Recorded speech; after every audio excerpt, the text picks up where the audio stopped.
तो guys first one है अंग्रेज। अंग्रेज को हम इंग्लिश में बोलते हैं ब्रिटिशर। साथ ही में स्वतंत्रता सेनानी, स्वतंत्रता सेनानी को कहेंगे फ्रीडम फाइटर।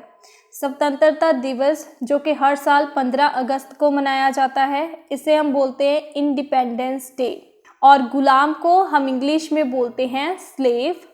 शासन, जैसे अंग्रेजों ने हमारे ऊपर कई साल तक, लगभग 200 साल तक शासन किया, तो उसे बोलते हैं रूल।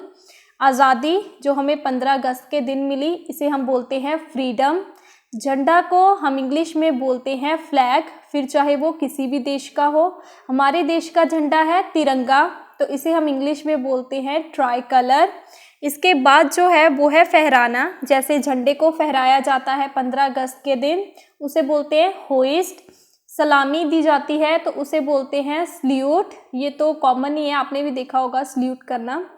शहीद को हम इंग्लिश में बोलते हैं मर्टायर। शहादत को हम इंग्लिश में कहते हैं मर्टायरडम। उसके बाद है बलिदान, जिसके बिना आज़ादी पॉसिबल नहीं थी, तो बलिदान को हम कहते हैं सेक्रीफाइस। देशवासी, हम सब क्या हैं, हमारे देश के, इंडिया के देशवासी हैं, तो इसे हम बोलते हैं कंट्रीमैन। देशभक्त को हम बोलते हैं पैट्रियट, पैट्रियट। आज़ाद, इसे हम इंग्लिश में कहते हैं फ्री। राष्ट्रीय गीत को हम इंग्लिश में कहते हैं नेशनल सॉन्ग, जो हमारे देश का वंदे मातरम है। और राष्ट्रीय गान को हम इंग्लिश में कहते हैं नेशनल एंथम, जो हमारे देश का है जन गण मन। भाषण को हम इंग्लिश में स्पीच बोलते हैं, जो 15 अगस्त के दिन हर साल हमारे पीएम जो है डिलीवर करते हैं। चक्कर को, जो कि तिरंगे के बीच में होता है, इसे हम इंग्लिश में बोलते हैं व्हील।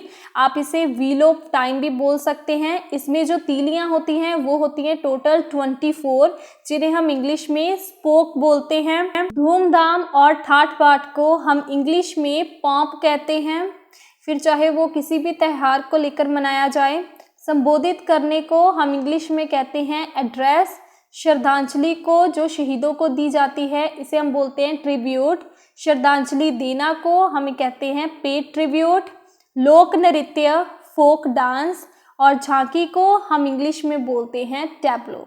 अभी इंडिपेंडेंस डे आने ही वाला है 1-2 दिन में, तो happy independence day guys in advance.